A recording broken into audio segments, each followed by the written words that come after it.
Ladies and gentlemen, and welcome to On the Spot Motorsport. I'm Mr. Gunter along with David Rogers, and we have our guest tonight, Arthur Allin, which races Top Fuel, and his daughter Sarah that runs in Division 2.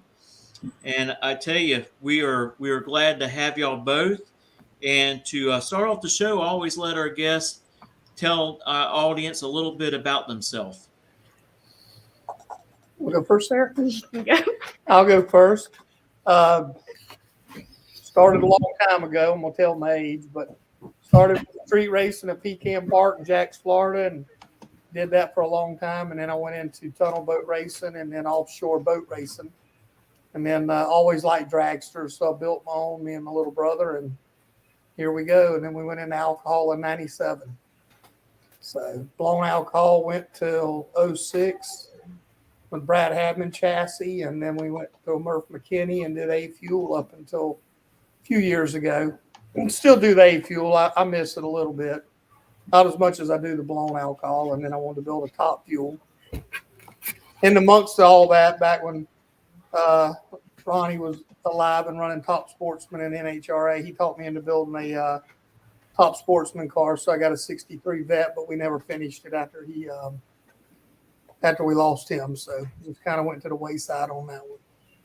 And that's where we're at with Top Fuel right now, and plugging along at it and working. Yes, sir. How about you, Sarah? I started racing juniors like 5 years ago, and then last year was my first year in Super Comp. So now I'm racing that in Division 2. When is your next race? I want to say in 3 weeks it is in Rockingham. Have you ever been to Rockingham? Yes, sir. In a junior, I did. Not in a big car though. I tell you what, I like that track. A lot of people's like, I don't really care for the facility, but I like it the way it is. It might need some paint, a little bit of dressing up, but I like that feel that you get out of your car and it feels like you're back in the 80s. And that's kind of the vibe that it gives you there. And I love it. And, hey, their concessions has really good food, and I like to eat. They have some really good hamburgers there. Yeah, he likes their bologna sandwiches there. Very good. Well, Mr. Allin, we'll start off with some questions for you. Not unless David has anything he would like to ask. Yeah, I would, and Mitchell, we've had several race car drivers on NHRA, trying to get some NASCAR guys on as well. But Allin, always like to ask, I heard your background a little bit, but what other sports do you like besides, of course, racing? Were you a football player? Were you a baseball player? I'd like to get a little background on how you got into the business. Football player, played pee-wee football, tag football, went up through middle school, and then played football at Allen Nice, played center. So you went to Nice High School, Allin? Yep. Okay, playing class. Yeah, very familiar with that. Of course, you've got a very famous alumni that went to that school, and a man named Tim Tebow at least played football there. Yeah, for sure. So, okay, that's great. Sarah, how about yourself? A little bit of background, school. What sports did you like, and how did you get into the whole racing thing? Well, I graduated from Mandarin High School last year. And I did dance. I didn't do really any other sports until I was 7. I got my first junior, and I didn't run it for a few years. And then I decided I was going to run when I turned 12. And then that's when I began, because I had started to like it more. Okay. We always liked it when we were little watching him, but. Right. Well, yeah, of course, being close with your dad and watching him race and everything, that's probably how you fell in love with the sport as well. Yes, sir. All right. You had talked a little bit previous about the alcohol dragster. What year did you switch from racing alcohol dragster and start running nitro?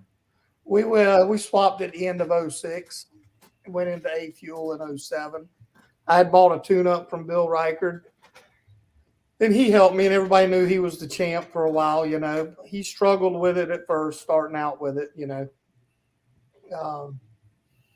A Fuel, we just couldn't run with him. I'm a big guy, so I'm always overweight, so I was always building big cubic inches. But the nitro cars, we did good with it. The first year we struggled. The second year we come out and won the championship in 08 for Division 2. Mr. Allin, when did you first get involved with drag racing, and what made you pursue, you know, in that direction? I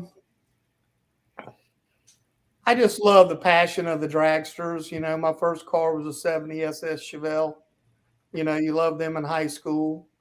And I like the boat racing and everything, but always led back to the racing.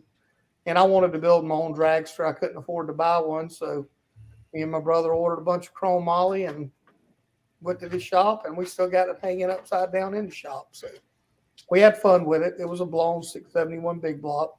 We thought we had the top of the world then. So until I brought home an alcohol car back with the Roots blowers is when we started running alcohol in 97.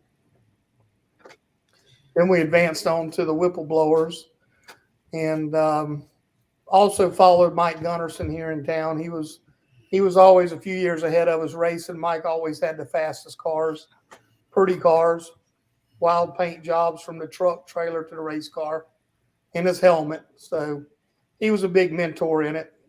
So, and really that's about it. We just kept doing it, and I'd get a lot of his hand-me-down parts. And Mike ran, well, he won 5 or 6 championships when it was the Federal Mobile Championship thing, Fort Come Lucas. But it's blown alcohol it's a lot of fun. The A Fuel cars, I always refer to it as driving your go-kart, because you just take your hand off the brake, mash the gas. I think a lot of these kids need to get in a blown alcohol car and learn what it's like to shift one. Yes, sir. So it's a different beast. Well, Alan, you know, I bet if we probably was to guess ages, I bet we're probably pretty close in age. I remember my dad teaching me to drive 3 on the tree.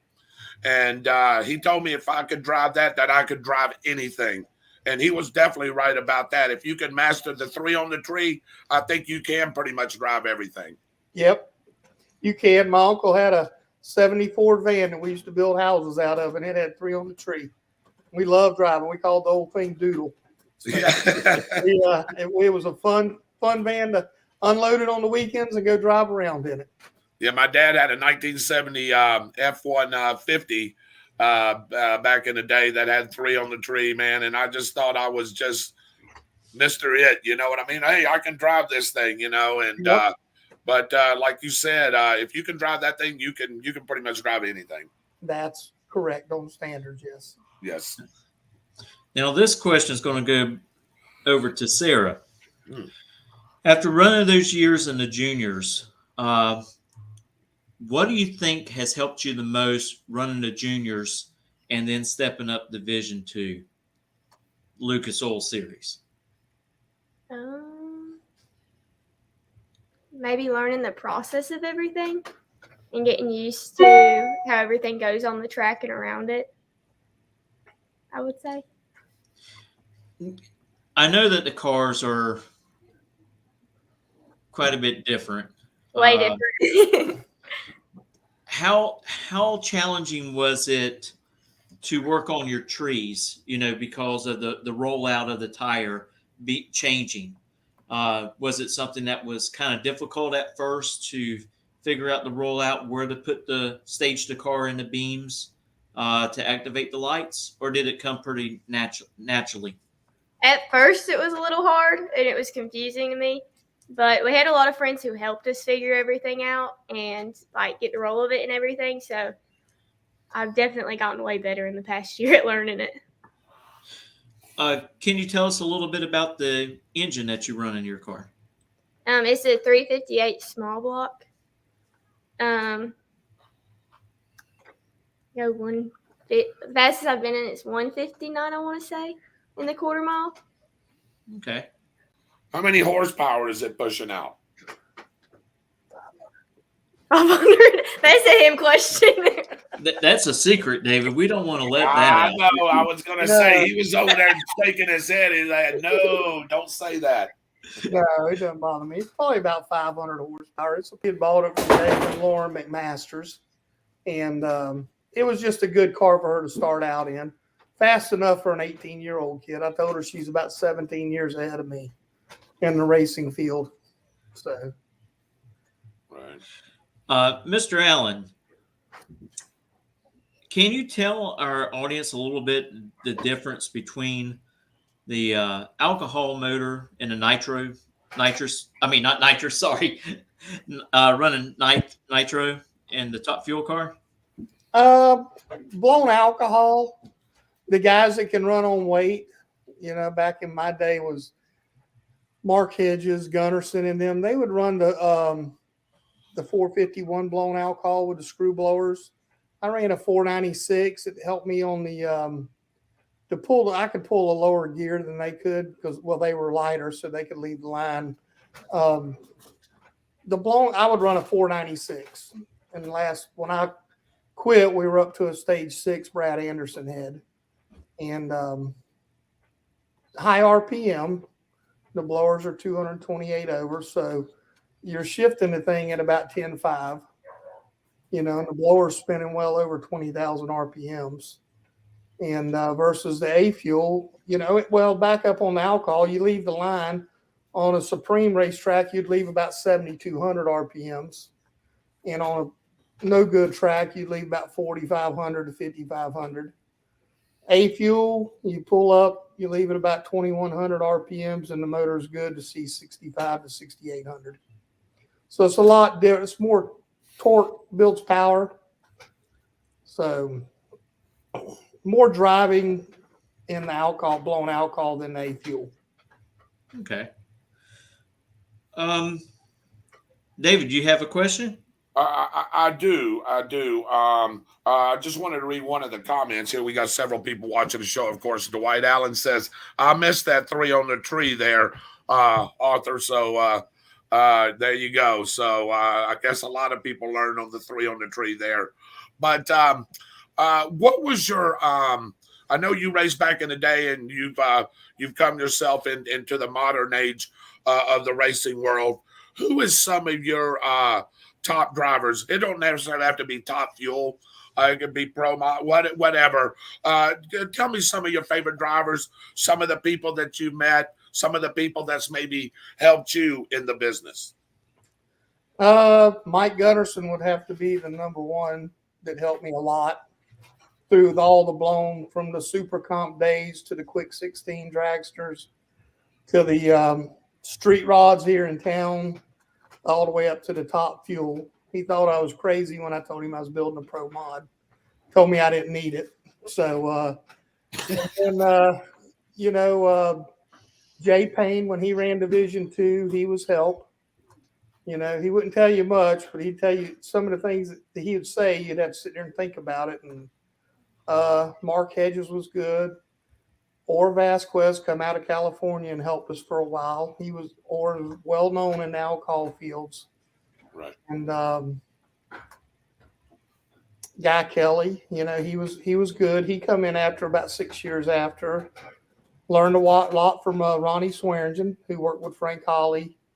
And Jeff Jacobs was another one that was a crew chief. He worked with Audie's Performance, and then went to Mike Gunnarsson for about 7 years, and then went over to Holly's school, and he's still running I believe he's still running Tim Wilkerson's shop now with Timmy. But those would be the ones. It was always neat to run with those guys. Big Phillips, we go to Division I some. We go up to Haradas and run up in Division III. Mr. Samsel, Robin Samsel up there, Randy Meyer. We didn't go out west a whole lot. We went out west in 05, 06, but just couldn't afford it back then. Had wife, kids, and business to run, so we did what we could do, but we had a lot of fun racing.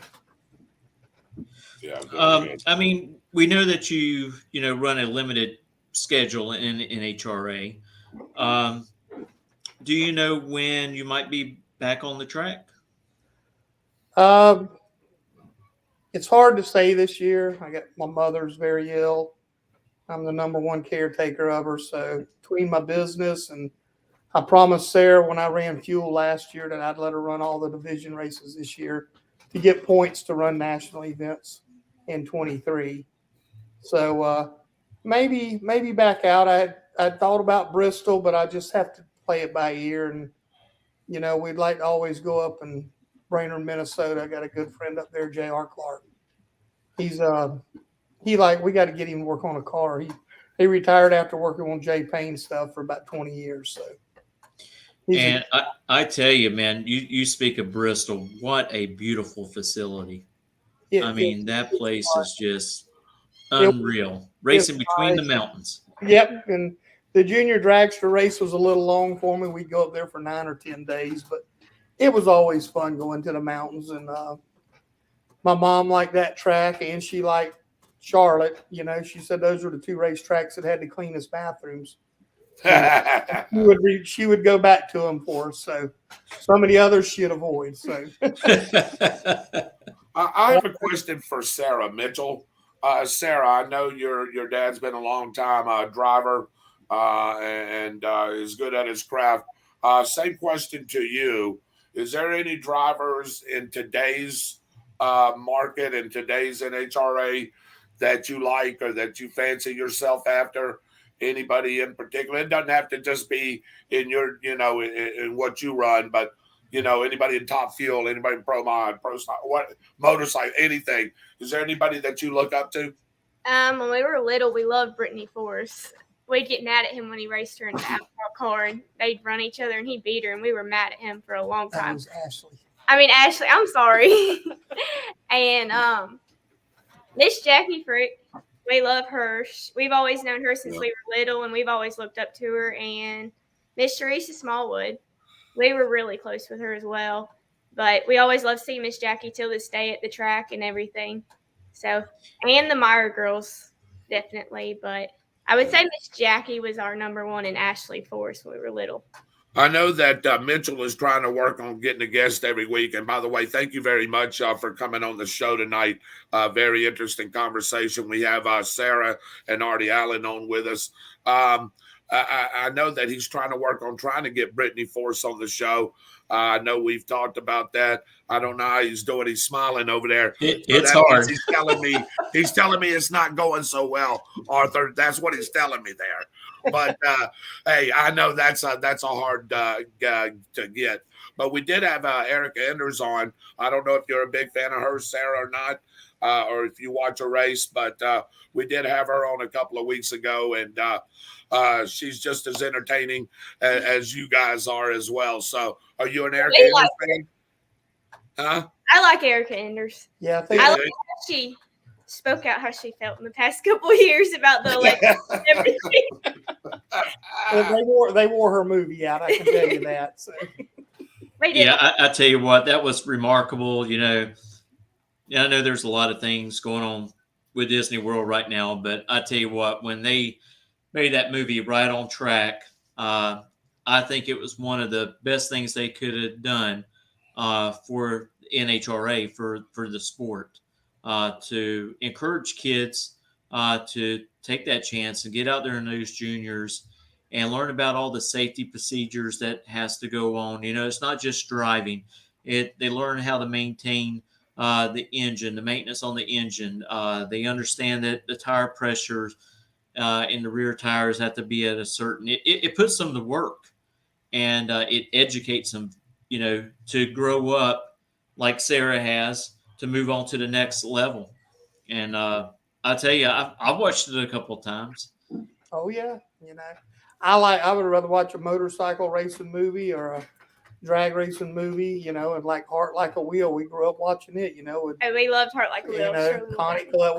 We carried in the motorhome. We want to watch some, It's just his hard-working people, and they worked hard and raced on the weekends and went back to work Monday morning, Well, Right. which brings me to a question, Arthur. I'll ask. So you like a lot of racing movies. So do you like the movie Bullet with Steve McQueen in it? Oh yeah. Ah, I I'm a, knew. I got original '69 Mach 1. I'm a Mustang owner, so I love them. So Hey, Arthur, will you agree with me? To me, I don't care. There's been movies made since then. Fast and the Furious. We know all the movies. To me, that was the best car chase scene I've ever seen. yes, and a good looking car at that. Absolutely. So Absolutely. Go yeah, ahead, Mitchell. Um, Mr. Allen, I know qualifying didn't go very well, at Gainesville. With the weather that had moved in, it pretty much ruined a lot of people's chances of qualifying. Even some of the other people, like Leah, she didn't qualify, and I think Antreon Brown, he didn't qualify as well.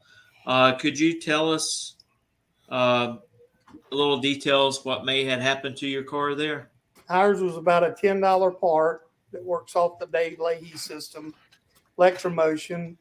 And what happened is it malfunctioned. It's supposed to reset itself on the throttle setting when it drops on a zero pressure, but it held pressure, and you couldn't lock the throttle back in the unsafe, And I had no throttle when I knew what had happened, because it did it last year to us, and we've been fighting that little gremlin in the car. It's done it twice, but the other crew I had was a little bit more experienced. They were able to catch it. What they did is they disconnected it, clipped the line, and there's enough air in the bottles to run the car, so they just clipped the line. They had a bolt, they had a fitting. They could just plug the line off and reset the throttle for me. Right. It was bad. The weather was bad. It was unforeseeable rains, and we got them all the way through the end of March. So that was only the start of the rains we got in Gainesville. Yeah, Antron, he was not very very happy, and a lot of people's got to understand there's a lot of money involved in marketing partners Oh at yeah. these events, and I feel bad for them guys because they do it for a living. I'm doing it for fun. It's to show up to the race and pit with them and talk to them and stuff like that. It's a lifelong dream. I know where I make my money at, so I go back to work on Monday. So, and I've done a lot of work at the racetrack. That was just something unforeseen. 20 years ago, I'd have probably been just as upset as them, but we got a suite there in the tower. So for the first time, I get to sit in the suite and watch racing on Sunday. So it was fun all the way around. So I tell you, I was really shocked at the turnout of the fans at the Gator Nationals. With the weather, the fans knew that it was going to be like this, and I contribute a lot of that to Joe Costello because on his show, he's like, "Hey, if it rains out, take the opportunity, still go to the track. If you already have the ticket, go to the track. yeah, It gives you a chance to talk to uh, the drivers, the crew chiefs, other people who work on the engines. It gives you an opportunity that you usually don't get because everybody's usually just thrashing they're thrashing in between each qualifying round." That's true. I get more, like that weekend and the weekend before the division race, I got more rest at those two races than I got in a long time. So, it's nice. It goes to the motor home, take a nap, come back out. And it gets you get your trailer straightened out. The guys learn where their tools are at. Since we're a part-time deal, we got people that come in and work on it. So, and we get to talk and work with them. We had one guy doing the bottom end for us out of Ohio. He was real good. Jeff Rand was there. So he set up clutch hats for the next couple of races. And we just started working on everything when we go back out, and that's what we all utilized our time. You didn't have to stay at the track till 11 or 12 at night to work on things. Right. And, but you just get ahead of things and learn the program. We had Aaron Brooks. He showed me a lot of stuff. I was able to sit with him just because nobody had anything to do, just maintenance and talk. Right. And, I felt really bad that you wasn't able to make the show and those other drivers as well. Oh, I hate And it. But you know, I really wish we could have got 2 rounds of qualifying in that day. I think it would have spoke a lot of volume. Say for instance, Steve Johnson, he was having problems with his motorcycle. yeah, If he got another qualifying run, or if he got a qualifying run, because I think the track was already oiled down by Michael Phillips before he even had a chance to make a shot at a qualifying run. right. Uh, and it pretty much it ruined their day. So a lot of people's day got ruined. But the thing is, everybody was faced with the same thing. It was all the same. It was, I think Promont, they locked the field from the year before Correct. qualifying. I didn't keep up with them, but I had Sarah's car there. I had the Top Fuel car. We went ahead and parked the A Fuel. We had it there. I talked about letting Will Smith run it from PDRA, but everything just got so busy. We knew we were going to be pushed to one run. So I just figured the A Fuel car was the car to park and concentrate on the Top Fuel. That's the one I really like. Once you run the Top Fuel, it's hard to go back to the others, Yeah, they just seem slow, don't they? They do, and if I had to build one tomorrow, and I told J.R. Clark this the other night on the phone, I'd want to build a one with a blower on it. I like PSI blowers. And I told, I think it was Bob Fry, told him back in 01 or 02, and a blower, when the A-Fuel was really starting to whip our butts, I said, dragsters look goofy without blowers on them. That was my, he put that in an article. And still, I like the blowers. That's what they're for. They make power. So yes, sir. it's fun. Sarah, are you thinking about making that career change later on from driving what you are now and get into Top Fuel? Is that something that you've thought about? Well, it's going to be a long time before he lets me drive Top Fuel. But Top Alcohol, we were going to, originally before COVID, he was going to run Top Fuel for the 2020 year, and then I was going to get my license last year. But when everything stopped, he didn't get to do his year. So, because he ran me hard in juniors for the 5 years. So he didn't really run his car much for me. So the deal was like, he'd run Top Fuel once he got it built. Then COVID came. So hopefully soon he'll let me drive the Top Alcohol car. Have you thought about going through Frank Holly's school? Probably not, because he's pretty much the same type of teacher as Frank Holly. Well, I mean, not in a bad same. way. Not the same, but he can it's a whole lot easier to use the car that you already have for you to get in it, make your passes and get people to sign off on your license. His dragster is actually the dragster they use. He sold it to them that they license people in. Yeah. Oh, okay. That was my first precision car built up in Allentown, Pennsylvania. Mr. Jim built it for me. So, it's a good car. It was a big car. That's why Frank wanted it. He could put any size driver in it. Well, I tell you what, I need to go to his reaction time clinic. That's what I need to do, because sometimes I have a really good day. Sometimes I can go out there and I can hit a bunch of double O's and 01 lights, and then out of nowhere, I'll have a 090 light, something just totally off guard. And it's not the car, it's me.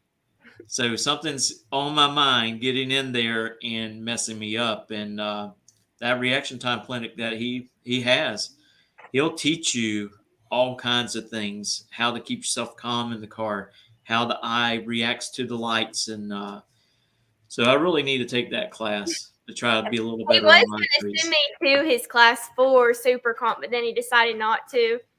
And so. Well, we go to the track quite a bit. So. David, do you have anything? Yeah, I want to ask, this is for both, but mainly probably for Arthur. As we're in year 2022, and of course, everything's getting bigger and faster and everything else. Where do you see the sport, Allin, Mr. Allen, in about 10 years or so. Do you think it's declining, or do you think it's gaining popularity? Because you get you hear about these tracks that are closing, Houston and several others that have closed down. And just in your opinion and what you've seen throughout the years, do you think the sport is elevating? Do you think it's declining? Do you think it's staying the same? Just in your guys' opinion. I think it's going to move on. I mean, you got the young drivers like Josh Hart, Dustin Ashley, Jimmy Proc's son, Right. and you got a lot of young kids that are. I mean, look at Garlitz and Coletta. I mean, everybody owned businesses, and they probably got in. They did it their whole life, but I mean, in the early '90s, late '80s, early '90s, the blown alcohol cars are out. Or it's just amazing the numbers we're putting up on the field. The younger generation, if they can keep, the only part of it I see with it is the mechanics part of it.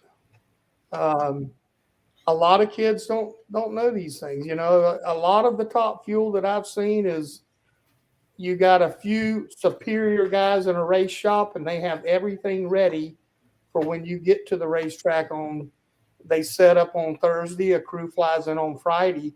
They got 8, 9, 10 sets of cylinder heads sitting there. Well, the guy back in the shop, on the bigger pro teams, forcing them, they got full-time people, but like mine, we'll do everything in-house. I own my own machine shop, so I do everything but cylinder heads here. I can put them together and check them, CC them, but it's I was a mechanic. Sometimes, I'm not one of those mechanics that throw parts at cars until you get it fixed. You got to fix the problem. That's the only thing I see. And as long as they're going EFI fuel injection, these younger kids will take over the older guys. Because I still like the manual fuel, the Enderleys and that type of fuel. You get on a computer, and don't put me on a computer. I'd rather throw it in the woods. So. I got my pill block, my weather station, and I'd rather shoot from there. That's where I see it. It's really, look what it's advanced in the last 15 years. 20 years from motor, from just the straight motor, yeah. Our heads, our billet blocks. I kicked the rods in the fuel car, and you'd have done that in the blown alcohol car, you'd have stuck 7 rods out of it back in 99 or 2000. Nowadays, it just dimples the block. The material, everything is so improved now with what we have to work with. What do you think of from the standpoint, Arthur, of the sponsorships and I know some of the bigger drivers get the main sponsorships and things like that, but sponsors going down the line, maybe avenues of getting you drivers on different shows and things like that. Do you think that's on the decline, or do you think that's up on the uprise? I think COVID put it on a decline. Before that, I know there was a lot of sponsors. I've never been one to ask for sponsorship. We was always proud when Lucas Oil would give us 20 shirts at every national event and 4 or 5 cases of motor oil. We thought we were getting a lot then. The sponsorship, it's hard. I think they would rather do the young kids. Compete me against Justin Ashley. I'm 100, 120 light. He's a 20 light. So the younger kids definitely got more of an advantage. But they got to make their own money to get out there and do it too. Right. It's look at NASCAR. Like Dale Earnhardt said, I can race all day on Sunday, and I go back to work and farm on Monday. These kids, they don't have to do that anymore. Right. I can race Sunday night. I'm still at my office by 5:30 or 6 Monday morning, whether I'm driving the rig or flying back in. Renee Gaines, she wanted to tell all of us hello. Hi, Miss Renee. Hello. One of the hardest working people in the staging lanes, I tell you. Good girl. Mr. Allen, you was talking about your business, Allen Speed and Machine Shop.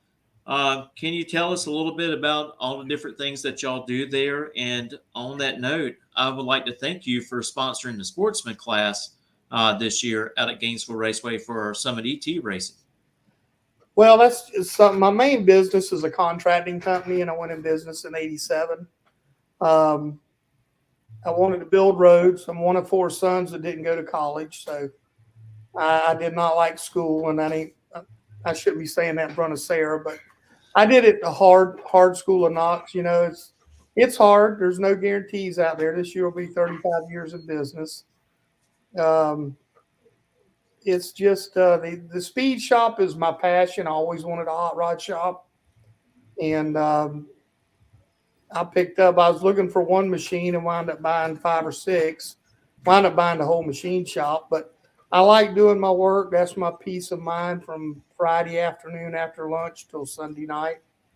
I enjoy that. I like doing all my own work. Eventually, I'd like a CNC. When I retire from the contracting, I could learn maybe how to run one of them. I love that. I love woodwork. It's just the machine shop.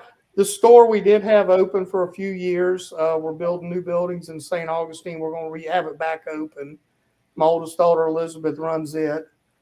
And I just like the old nostalgia of hot rods. The new fuel injection's neat, but give me a small block with a blower, the old Moroso gold valve covers. That stuff's neat to me. So it's just I'm probably pre-81, so from the Z28's back, and I'm big Mach 1 owner. So. Thank you, sir. So am I. I'm right with you. Well, Mr. Allen, I'm going to have a motor freshened up at some point in time. Well, give me a call. I do them. I haven't been doing them lately. We've been so busy with contracting. We do a lot of DOT stuff, fast track. Everybody's busy, and not to beat up our government, but they made it too easy for people to sit at home. Yes, sir. I'm with you on that. I work harder now than I did 20 years ago. I might have been smarter 20 years ago, but it's enjoyable. You just got to keep things going. Sarah, I got a question for you. Yes, sir. I know we got a race coming up this weekend at Gainesville. Is that something that you might be interested in coming over and trying to win one of these guys? Because it's King of the Track this weekend. We wanted to, but from him being so busy with the construction company, we're really focusing on the Lucas Oil races and stuff and doing Division 2. And so I can get the points to be in a national event. So probably not this weekend.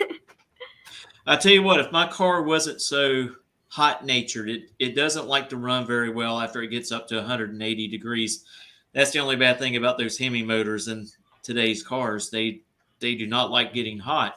If that wasn't the case, I would say, hey, come on over. We'll double enter the car.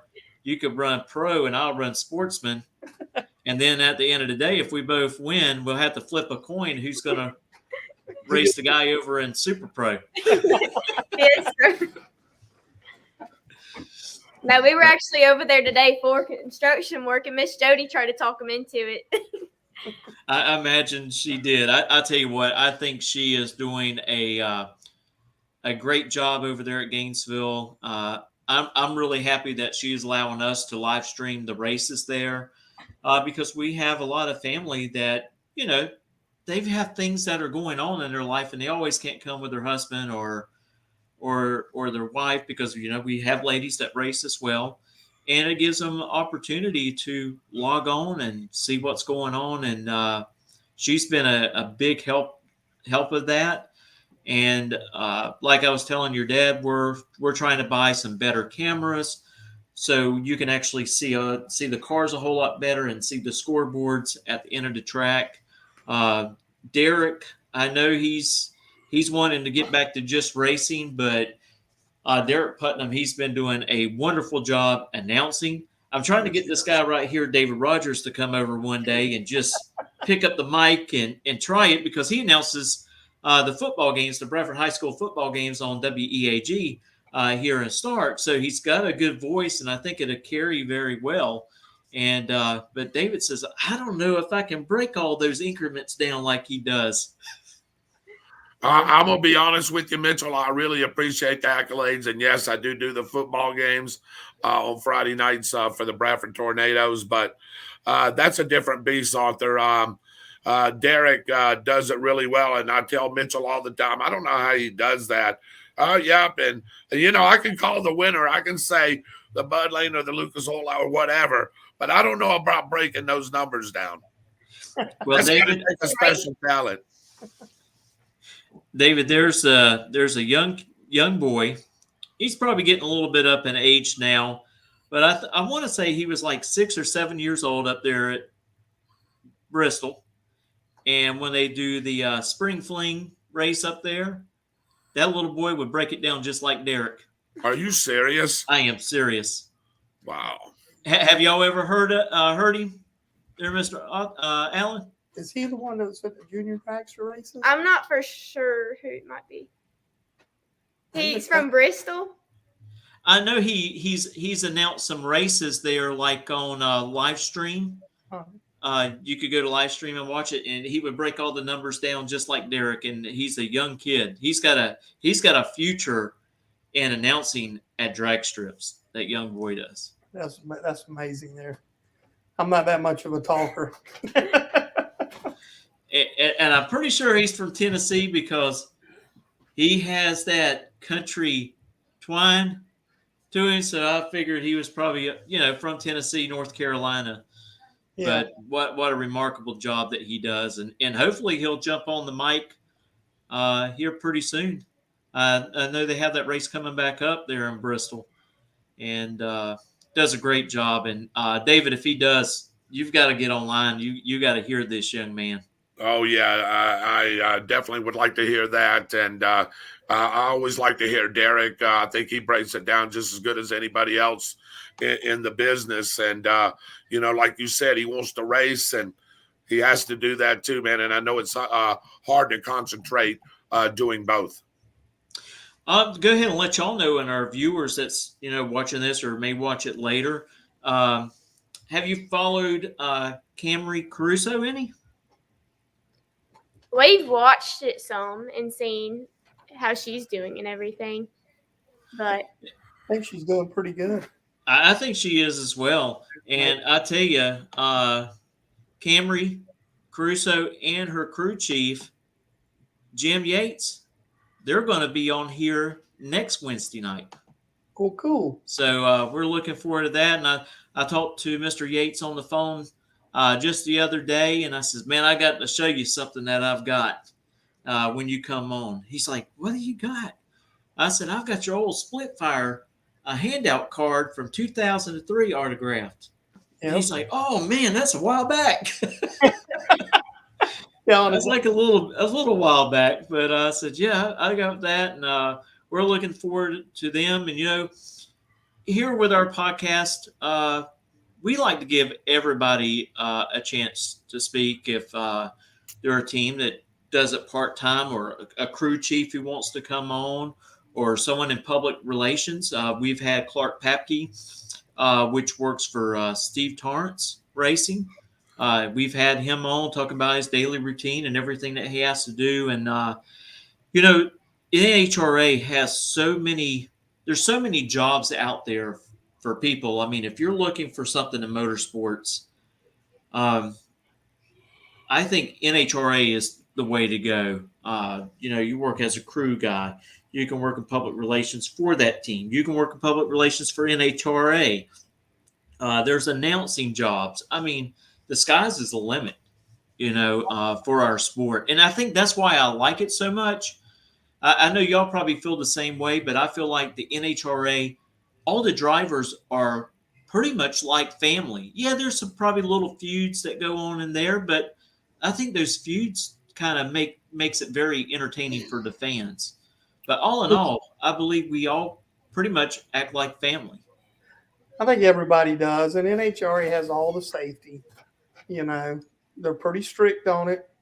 You know, I can see some things I wish they were stricter on, you know, and my daughter gets mad at me sometimes about it, but you know, it's just good. It's a good thing to get the kids into, keeps them out of trouble, you know, Yes, it does.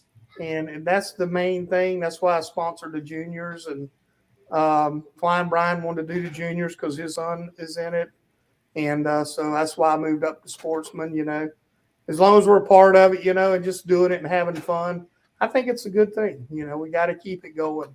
You know. Well, I'm hoping soon that I will get back to winning one.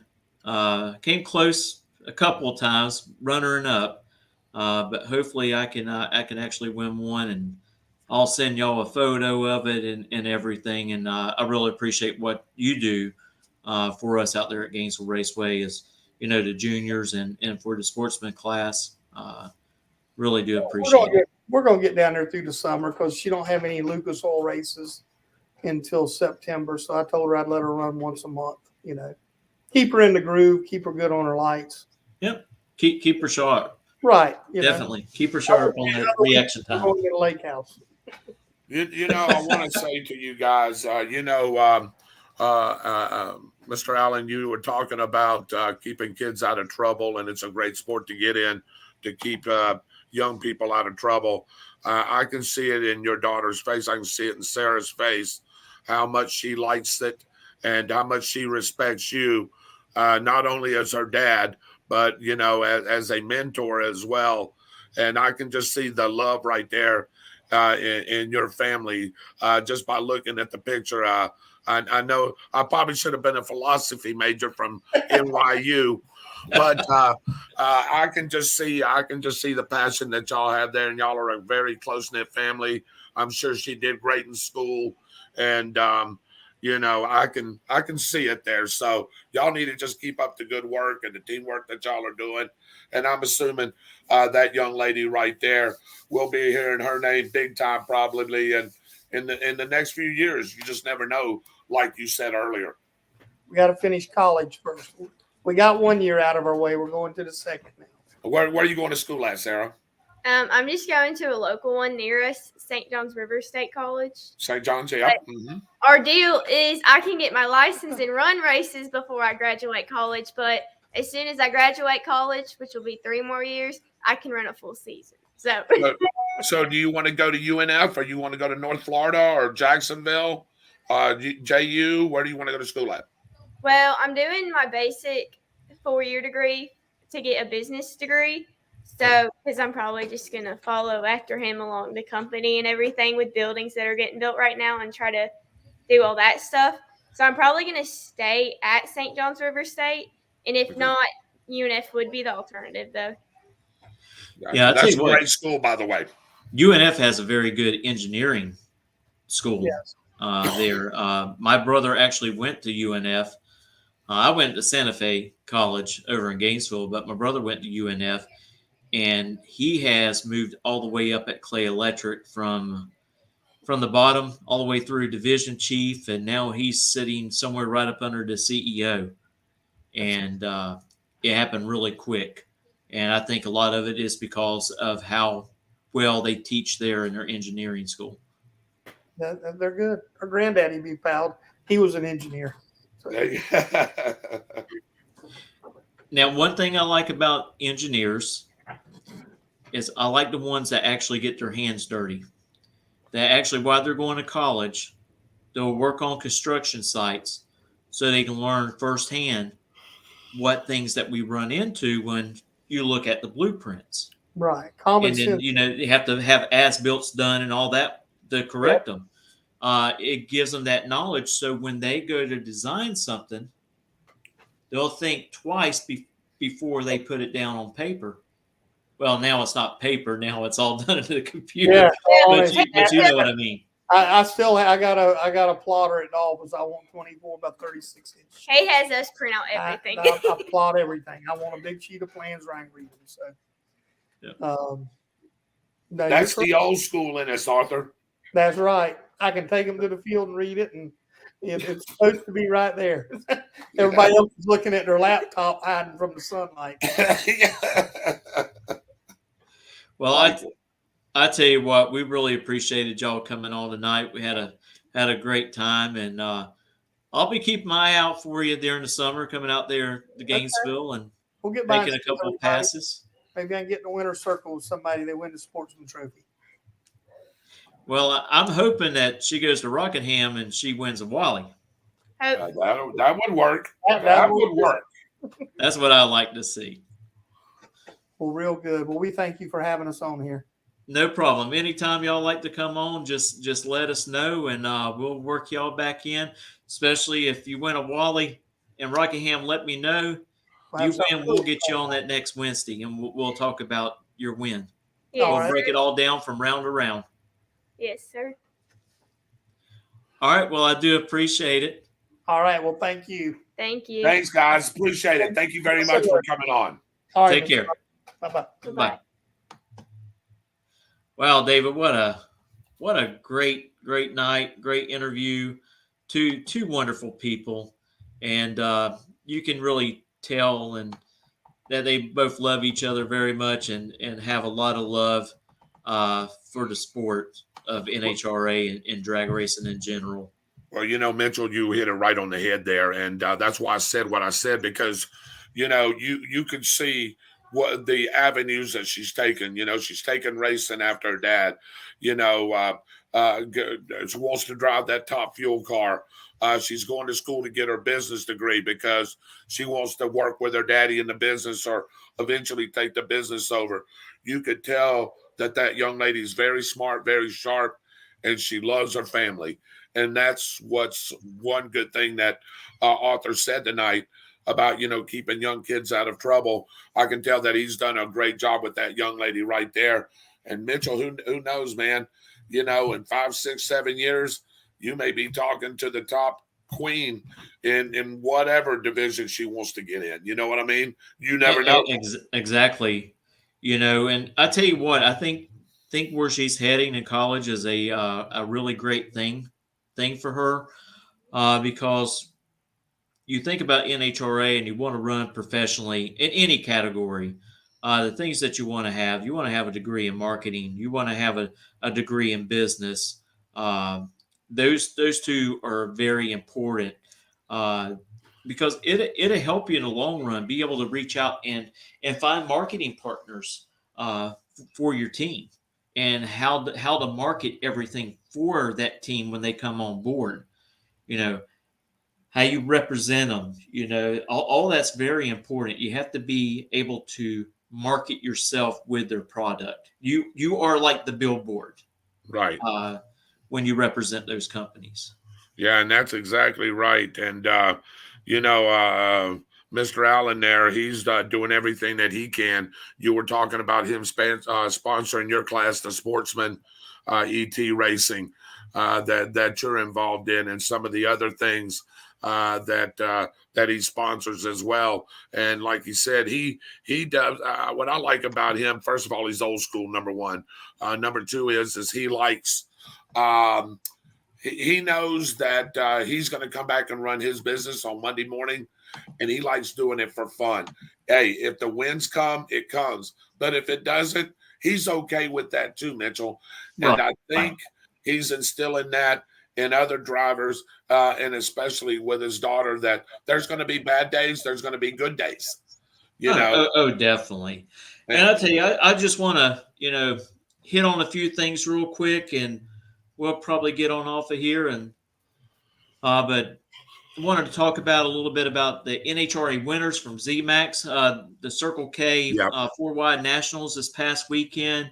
We had Steve Johnson on this past Wednesday. What does Steve Johnson do? He goes right back out there and wins another Wally back to back. Bike's making great power. I think one of his most fierce competition in that class was Angel. Angel's bike was on it. She ran a pass over 201 miles an hour, but she was eliminated early with like a a very odd, strange light that usually doesn't very often happen. I think she was 124 on the tree. And I think a lot of that has to do with the staging and stuff there at ZMAX. When you got 4 motorcycles, there's so much stuff going on. And imagine, you're dropped over the bike, you're having to lift your head up and look at the tree. And it's already difficult as it is, but you have, tons of blinking lights up there to let you know when all the other bikes in the other lanes that are pre-staged and staged. And she just had a bad reaction time, and Steve Johnson, he was able to hold on and go all the way to the final and get the win. Also, we want to congratulate John Force. I mean, the man sets the track record on both ends of the track. The man, it's like he never ages. He's endless. I was just getting ready to say, what a timepiece in history. I mean, he's winning now at the age of what? He's got to be 71, 72, right? I forget or his close, age. Or late 60s. I can actually let's look it up real quick.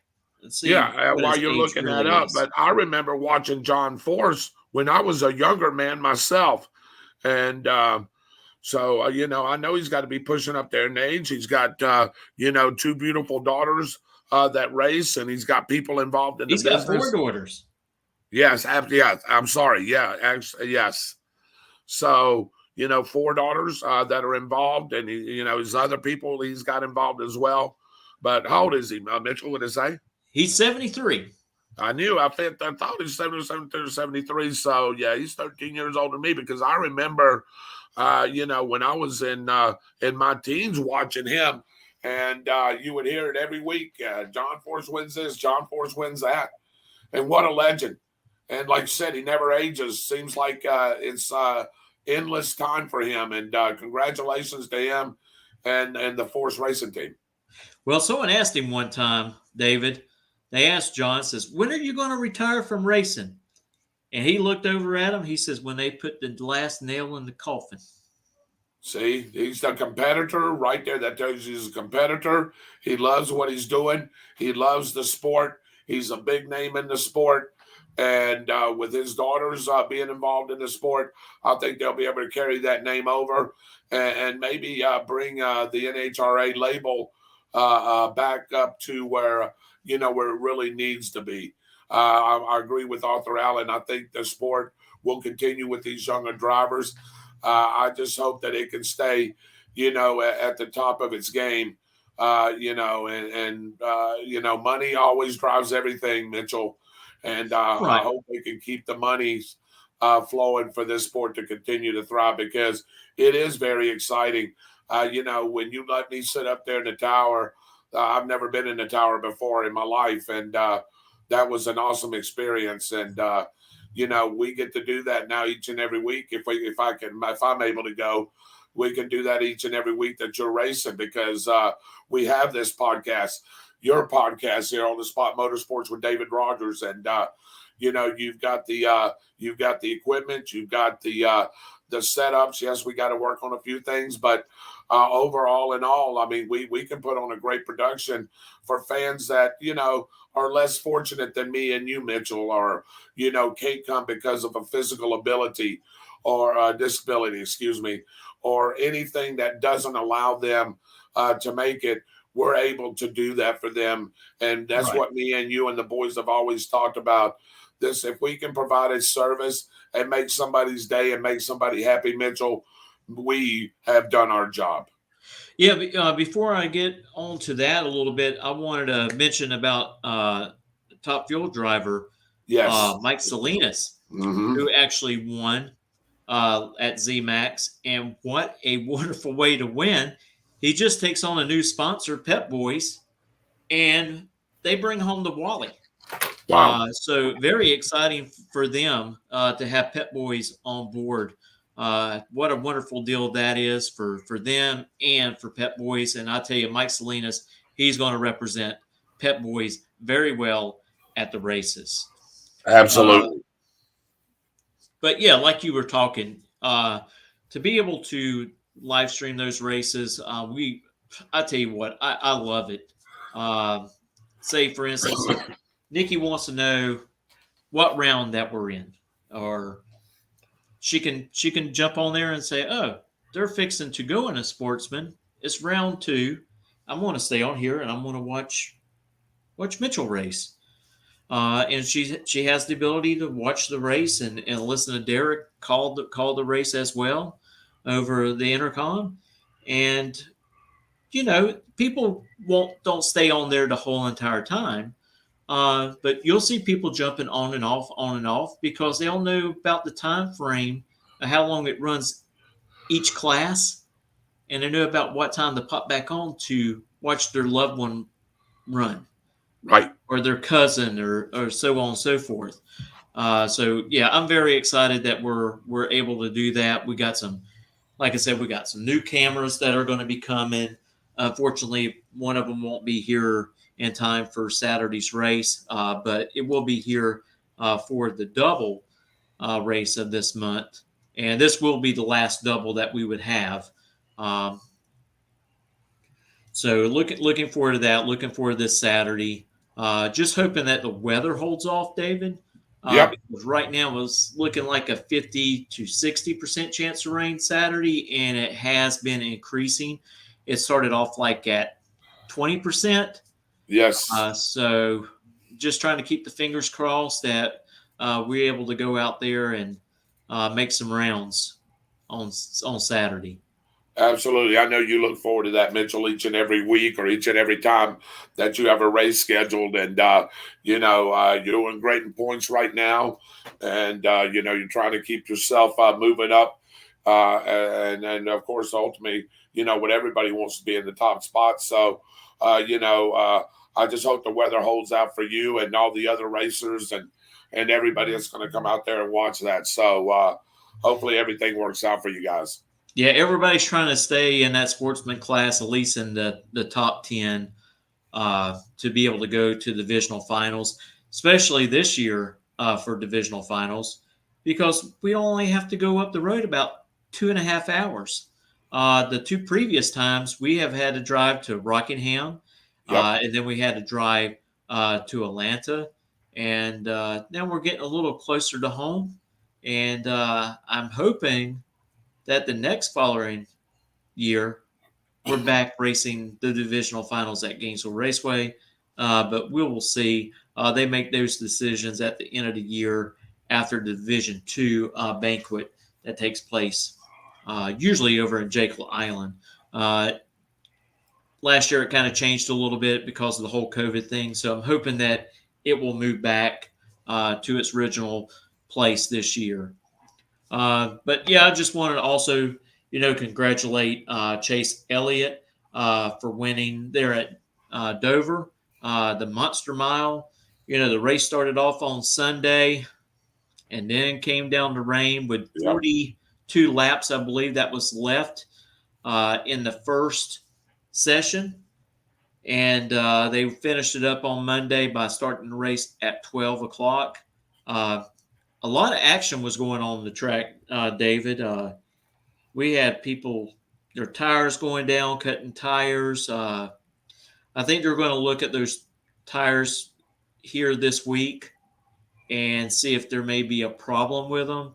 But there was a lot of wear on the edges, and of course at Dover that you want to run a lot of camber in the car to help keep it, as straight as possible on the track because of the way that the track is set up. So we'll see what happens this week with NASCAR. But Yeah, it was entertaining. Yeah, it very much so. You got going back and referencing to some of the things that Mr. Allin said, about these younger drivers and these younger people coming into the business. Look at, here we go. You got Chase Elliott. He's a young driver. You've got several young drivers now. Denny Hamlin's not that old. And I can name others that that's really sort of taken over from the old guys now, and these guys are the old guys now, and they're doing it, Mitchell, at a very young age.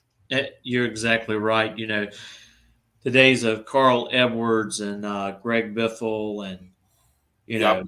Bill Elliott. And it won't be very long. Kevin Harvick, he'll be retiring. Yep. It's weird seeing these new names on these cars. But at the same time, the sport's still going. I'm not a real big fan of the stages. Never have been. But I think NASCAR tried to go this route to make it more entertaining, because I think it did get to the point where a lot of people was just driving around the track into the last 15, and then trying to put the hammer down, make their way to the front. And this gives them the opportunity to have something to race for, get those bonus points for winning each of those stages. So, it's a move. You don't have to agree with everything that every sanctioned body does, but I mean, I do see why they did it, and a lot of people, they're starting to like it. Right. I mean, you take, for instance, David. You go to your local dirt track or asphalt track. You run heats. You run those heats. You place the cars in the field, how they go, and so pretty much the same things going on. But it's rewarding for those drivers to be able to capitalize on those stages. Hey, and speaking of something that's fixing to go on down our state way, the Miami Grand Prix is this weekend. There was a lot of controversy going on. A lot of the citizens were trying to take it to court in front of a judge to not have the Grand Prix because they said that it was so close to their houses and noise pollution was really bad for their health and everything. These cars that they run now in F1, they're not like the old cars. Nope. These cars are a whole lot quieter. And so the judge threw it out. He says, no, the race is going to go on. We'll collect data, and we'll revisit this later. But, man, I tell you what, people's coming from all over the place to the state of Florida this weekend down to Miami to watch this Grand Prix. And, it's not just the racing that's going on. They're going to have all kinds of things going on. They're going to have like an art walk that's going to have artists selling their stuff. I mean, just all just types think, Mitchell, of things. The revenue that Miami and the Dade County area is going to get from this, like you said, there's big fans that are coming all over the world, coming into Miami International and coming to the Miami area just to watch this. And just think about the amount of money that they're going to spend in local businesses and things like that. And I can see why the judge threw this out. This is a big moneymaker down there in the Miami area. Like I said, there's going to be many other things going on in accordance with this. And I'll be honest with you, I don't see he wasn't going to let Miami lose out on that revenue. No, you can't do it. I mean, we're talking a couple of days. They're going to have testing going on. They're going to have qualifying going on. And then you got your race on Sunday, and boom, it's over. And you don't have to worry about it for a whole year. Right. If I lived down there, I wouldn't have a problem with it at all. I look at it as an opportunity for fans to meet their F1 drivers, to support them. Of course, all the money flow that's coming in, the tax revenue for the county down there, they can put it to a lot of great uses. All in all, I think it's a win for Miami, its citizens, and the F1 fans. And I tell you what, I wish I could go down there and watch it. I think I would really enjoy it. Me too. Well, David, maybe one day, Mitchell. Hey, we get the live podcast one. You never know. Hey, you never know. They have a lot of decks down there that you can observed the race from, several different decks. And I tell you, tickets are still on sale right now. So if you want to go down to Miami and watch this thing, you need to hop on and get your tickets. Some of them are very cheap and reasonable, and then some of them are very expensive. But it's just, just according to how big your pocketbook is and the things that you want to do during that race, how you want to see it. Yeah, I fully agree. Well, David, I'll tell you what, it's been a great show tonight, and I really do appreciate you coming on and being my co-host again. Hopefully we can get some things worked out, and we can get Amy Cohn on. She's actually supposed to be my co-host, and we get those logistics done. I think it's going to be great. And anytime you want to come on, David, you're more than welcome. Hey, the show's got your name on it. Well, yeah, and that's okay because we're all a family, we're all a team. We when we decided to do this, Mitchell, we did that because we wanted to keep it intertwined, so we can bring a different co-host on in case your co-host couldn't make it, myself or Byron or Dave or Michael or whoever could fill in and still be tied to our show. Just like you're tied with the Tuesday show on the Spot with David Rogers on Tuesday nights at 7:00. It's all just one big happy family here. We're just trying to bring the information on Tuesday nights, and you're trying to bring the information on Wednesday nights. And of course, you're just trying to bring the best broadcast that you can to all of our viewers. And the numbers don't lie, Mitchell. Numbers don't lie.